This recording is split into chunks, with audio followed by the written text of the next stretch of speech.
Hey everyone, Shabby Gamer here, and welcome to the second part of our Global Cruiserweight Championship tournament.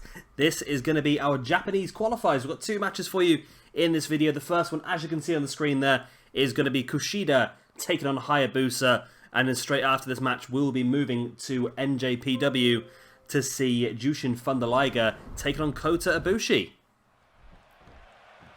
So, okay, it seems like for some reason the entrances haven't... This game is so glitchy. The entrances were on, but for some reason it seems to have missed them. But nonetheless, we are underway. Of course, Kushida there in the white. I believe he's the current junior heavyweight champion in New Japan Pro Wrestling, and also half of the tag team alongside Alex Shelley, the Time Splitters. I'm not sure if that's still going ahead now. I know I'm pretty sure that the Motor City Machine Guns have sort of reformed over in Ring of Honor, I believe. I don't know what that sort of happens to the Time Splitters tag team. I should imagine he's probably still working both, Alex Shelley. But this is an interesting one, this one. Of course, Hayabusa retired quite a long time ago, had a pretty horrific in-ring injury, and actually passed away last year as well. But for me, one of the legendary high flyers in the Japanese wrestling game. So it'll be great to see him in this universe mode. Of course, all the people that are in this tournament are not only going to get the opportunity to become the first Cruiserweight champion in our Smackdown brand, but they're also all going to be added to the roster as soon as this competition is done. So we'll see a lot more of all these guys. And like I say, the two Japanese legends in the shape of Hayabusa and Jushin Thunder Liger could even possibly form a pretty formidable tag team over on Smackdown as well. So there's a lot of possibilities of things we could see. Big right hand there by Kishida. A boot to the chest and a right hand to the back of the arm as well. Interesting one, that one. Kishida now sending Hayabusa over the top of his shoulders, a back spinning kick. And we'll see a very different style in this video than we did in the one last week, obviously, which was the UK qualifiers. If you've not seen that one yet, it's definitely worth a watch. It was only 2 matches, of course, so it's a nice short video for you. We saw Will Ospreay taking on Mark Andrews, I believe. Was that right? Yeah, Will Ospreay versus Mark Andrews, and then Marty Scurll taking on Zack Sabre Jr. So definitely worth a watch if you've got the free time. Always worth a bit of fun. Kushida now with the Ace Crusher. And it's be a big win here for Kushida if he could pull this one off against the legend that is Hayabusa. Yeah, I think the injury which caused the end of Hayabusa's career actually left him paralysed from the waist down. He went for a lion salt and didn't... I think he slipped on the rope and he actually landed on the back of his head. It was a horrific injury which ended his career far too early, really. There are some really good matches of him, though. I've seen a match a few years ago in the 90s, I think it was, where it was Hayabusa versus Sabu over in Japan. That was an amazing match, that was. Definitely worth a watch if you can find it on YouTube. And here's Kushida up on the top row, went for a senton bomb, and Hayabusa managed to avoid it, now bringing Kushida back up to his feet, spins him round. And he looks like he's going to go for a Regal Plex here, potentially locked it in. There he is. Landing Kushida flat on his face in that Regal Plex now. Hayabusa going up top. What's Hayabusa got planned here? Went for the moonsault, and again this time Kushida avoided it. So both guys going for some high impact, big moves, and both guys missing them as well. Kushida now in the pin. 1, 2. It's only enough for a 2 count still. Kushida with the elbow to the chest of Hayabusa. Just stamping on the gut as well. Rolls him over. And now just wrench him back at that neck. Locking him into that submission hold. Very painful hold. And it gives Kushida a chance to slow the match down and regain a little bit of energy, which is always a good thing to do. Snapmare by Kushida. And now some more elbows into the chest.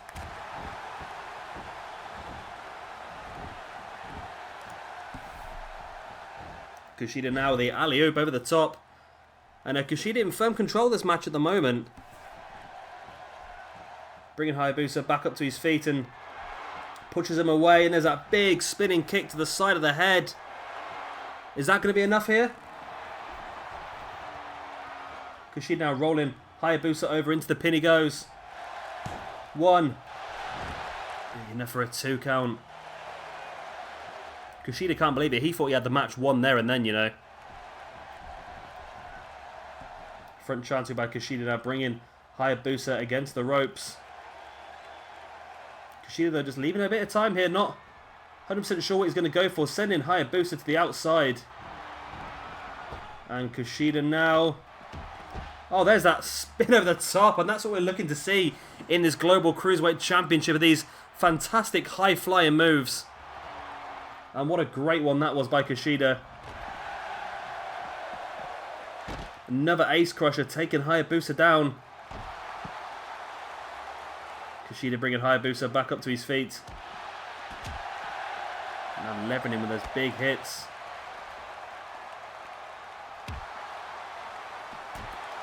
Big right hand once again, and there's another ace crusher on the outside, and the damage done here to Hayabusa. Both guys struggling to get back up to their feet as the referee is counting them out. There's a 7 count here, and Hayabusa needs to get back up. 8. And Hayabusa slides just in before the 9. Kishida can't believe it. He thought he had the match won there. Not imagining that these guys really want to win this one by count out though. Belly to belly slam by Kishida. And there he is, just sort of trash talking the grounded Hayabusa. And he went for a line so and completely missed it. That's where trash talking gets you, Kishida. You completely miss simple moves like that. That's quite embarrassing for him, really quite embarrassing. Kishida just dropping Hayabusa across that top rope, bringing him back up to his feet. Pushed him away, and we saw this earlier on, the big kick to the side of the head, and that could be the knockout blow. That could be enough for Kishida to pick up the victory and qualify for the quarterfinals of the Global Cruiserweight Championship, and it is enough. So Kishida picks up the victory here at Pro Wrestling Noah against Hayabusa, and just for the comment section fills up, I am aware that both these guys don't really wrestle for Noah and never really have wrestled for Noah, but I wanted to try and use 2 different companies and 2 different arenas, and that's why I've done that. I could have potentially used Zack Sabre Jr. because he's done a lot of work in Pro Wrestling Noah, but I want to try and keep it a bit more authentic, and yeah, it's just for a bit of fun, isn't it, really? Doesn't need to be exact, does it, really? There was the first of those big kicks. That was not enough to finish him off, though. But the second one may very well have been. Well, the second one was, wasn't it? It was only a 1 count, actually, the first kick. I thought it was more than that.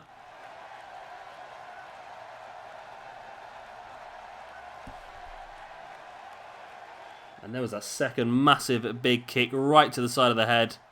Down and out goes Hayabusa. And the pin.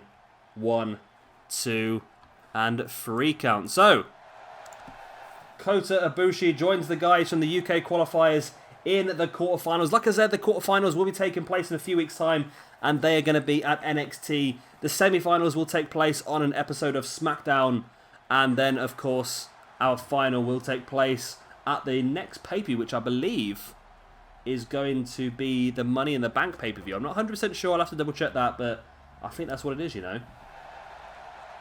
Or maybe we could do a one-off special pay-per-view for SmackDown where this is going to be one of the main matches. Maybe we could do that. Because we've done that with Raw recently when they've invaded ICW, so we could do some sort of high-flying style SmackDown pay-per-view. Maybe it could be the Global Cruiserweight Championship finale pay-per-view, and it could have some other matches on there as well, of course, some Cruiserweight. We could do like a one-night-only Cruiserweight sort of show where we've got lots of different matches involved and all the new Cruiserweights, and maybe some of the more established guys in the SmackDown roster as well.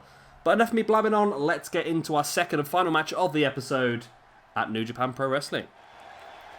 And here we are with match number 2 of the episode. Like I said, it's going to be Jushin Thunder Liger taking on Kota Ibushi. The winner of this one will join Kushida at the NXT quarterfinals. My voice is just gone now, isn't it? You know what I mean. Let's get straight into it. And here we go. We've got some entrances this time. As, yeah, just ignore that. Yeah, just ignore, we are not in Philadelphia. Just completely ignore that. And here is, of course, Jushin Thunder Liger. So amazing to see this guy actually work NXT a few years ago. Well, I say a few years ago, last year. That was incredible. And I wonder if we're going to ever see that again. I would hope it's not just going to be a one-off. There's such a cool chance to have him come back and maybe do a couple of other good matches. I can imagine that. Maybe Austin Aries could pull off a good match here with Liger, or even someone like Nakamura could probably do well out of a match against Liger as well. It seemed a bit odd that Liger would go after Tyler Breeze. I know at that point in time in NXT, Tyler Breeze was one of the big names they were trying to push quite a bit, and obviously because of certain things that have happened on the main roster and Vince not being 100% convinced, it's been a bit difficult for Tyler Breeze to really go any further, and he's been locked into this perpetual sort of dodgy pay-per-view storyline, should I say, with Fandango and with R-Truth and Goldust, and it's a bit it does well for the comedy aspect, but it's a little bit boring, really. I don't really get it too much. And I'd like to see Tyler Breeze get some proper go on the main roster. I think that him and Dolph Ziggler never really got the full effect of the feud that they could possibly have. I think Tyler Breeze potentially going for either the United States or the Intercontinental Championship would be quite a good idea as well. So there's a lot of things that could be done pretty well. So here we go, the second match of this episode. We have Kota Ibushi, we have Jushin Thunder Liger. The winner of this one will go on to the NXT quarterfinals of the Global Cruiserweight Championship, taking place in a few weeks' time. Of course, we still have the American qualifiers and the Mexican qualifiers to come up for you as well, so keep an eye out for them over the next couple of weeks. They should be uploaded. I'm ideally going to get these uploaded on the Saturday or the Sunday. Hopefully the Saturday this coming weekend, because I'm going to be away all weekend, so I've got to get it recorded early and get it uploaded for you. So yeah, hopefully that'll be done, and yeah, I'm sure you'll enjoy them as well. They're going to be pretty good. The people we've got lined up for the American and the Mexican ones as well are very, very good wrestlers, and I'm really looking forward to what the Smackdown roster is going to look like once all these guys are permanently joined in, because I think it's going to really be a massive improvement for them. Of course, when they stole the Lucha Dragons a few weeks ago as well, as part of the draft steal at Extreme Rules from Raw, that's added another 2 potential cruiserweights into the roster, and with the 16 guys we're adding at the end of this competition, we're going to have a really strong cruiserweight division in SmackDown, and we're going to have some fantastic matches. I'm just assuming what's going to happen when we can get like 6 guys in the ring all fighting for the Cruiserweight Championship in a ladder match. Can you imagine how incredible that would be to see guys like Ricochet and guys like Kishida, guys like Phoenix, guys like Kota Ibushi and Jushin Liger, for example, all in that with ladders, and it's just going to be absolutely lethal. We're going to have some fantastic matches and hopefully see some really, really cool stuff. We saw a really good match a few minutes ago, didn't we, with Hayabusa and Kushida, and that dive by Kushida is exactly what I want to see more of in this tournament as well. I want to see some high-flying maneuvers and some really cool stuff. As Kushida spins Liger around, Liger with a couple of back elbows fighting free from Kota Ibushi, should I say. And now there's a chop block to the back of the leg, and that's a wise move by Jushin Liger. Knows that Kota Ibushi's majority of his danger comes from high-flying moves, and by taking out the leg, by taking out the base of Kota Ibushi, he can reduce the amount of springboard action he can do. Oh, almost a free count there straight away. And Liger trying to use his experience here to get this match finished as soon as possible. He wants to be the guy that goes to NXT. He wants to be the guy that becomes the first Cruiserweight Champion on our Smackdown brand. And I wish they'd bring the Cruiserweight Championship back in the WWE as well. It makes more sense, and I wonder if this tournament may even... So I don't know if it will, because this tournament seems very much like it's going to be an NXT-based thing. But it would be great if they did do that, because it would give a lot of other people relevance on the main roster. You've got Epico and Primo could go for the Cruiserweight Championship, no reason why not. Sin Cara Kalisto again. Even Heath Slater, Tyler Breeze. And that's just a few guys at the top of my head. And there's also guys in NXT as well. Austin Aries could go for the Cruiserweight Championship, no reason why not. And then you've got La Sombra, whoever his name's going to be now when he finally makes his debut on TV. And there's a lot of people that could potentially go for that Cruiserweight Championship. And Neville as well. Don't forget Neville, the injured Neville. He'll be a fantastic going for that Cruiserweight Championship. Well, that'd be great if Neville actually ended up moving to SmackDown. Maybe that's something we can look at maybe doing. Maybe we can look at seeing if we can get a draft sort of a swap maybe. Maybe SmackDown swap someone with Nitro to get a hold of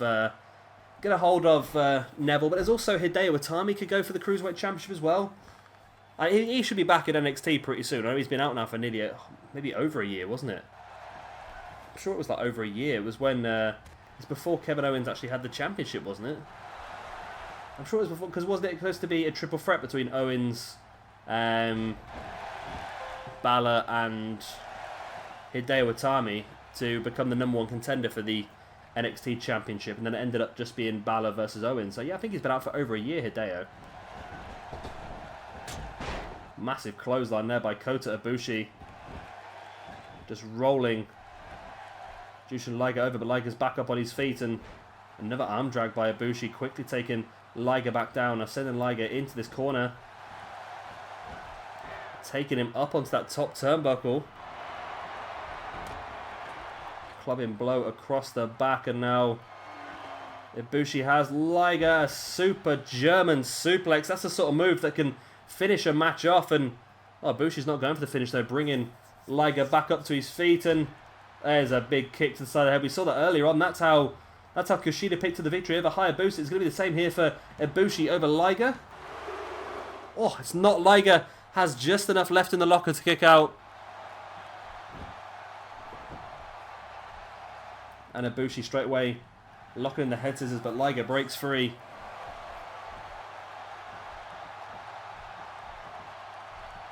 Liger now putting Ibushi against them ropes. Bringing him off as well. He's going to put him down chest first across them ropes. The big clubbing blow across the back of the head. And now a massive knee as well by Liger. Liger could have this one here. It brings Ibushi back up. And there's that reverse Bloody Sunday. And Liger, instead of going for the pin, he's just going to stamp on the chest of Ibushi. I thought he might have gone for the pin after that reverse Bloody Sunday, but evidently not, bringing Ibushi back up to his feet. Now sends him into the corner.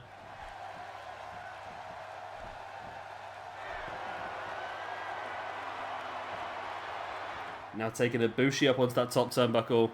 We saw Liger's already been caught by a super German suplex. Now what's Liger got planned here for Ibushi? Takes him up. Oh, it's a brainbuster onto that top turnbuckle.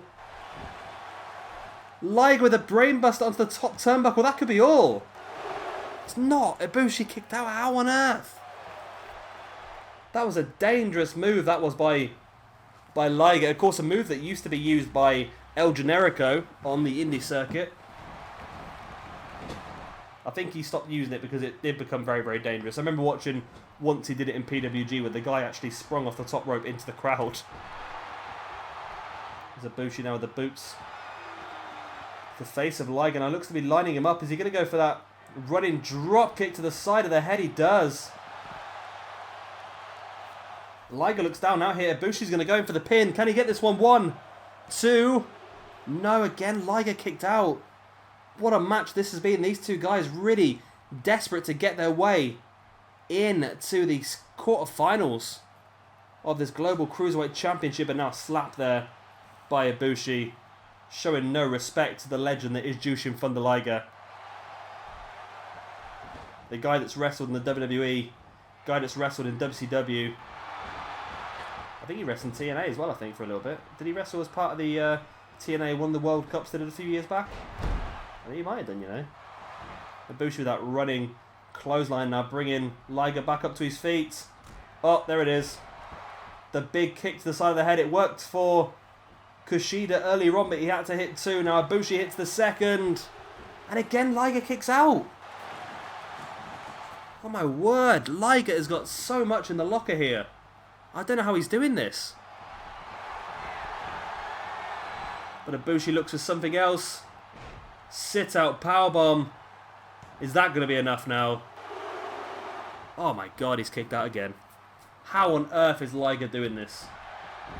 Just over and over and over again, Liger manages to kick out of this relentless assault here by Kota Ibushi. Liger is down now. Ibushi's got up top, looking for some high impact. High risk as well, though. And he got caught by that forearm by Liger. And Liger stole it. Whoa! Oh my word, Jushin Thunder Liger, take a bow. Kota Ibushi dominated the majority of this match, and I was sure that Ibushi was going to win this one on several occasions. But then Liger out of nowhere with that forearm to the dive at Ibushi off the top rope and picks up the victory. That is incredible. I'm absolutely stunned by what I've just seen. I really am. There's that super German suplex by Ibushi. I thought that could have been enough, but then he brought Liger back up to his feet and caught with that big kick to the side of the head.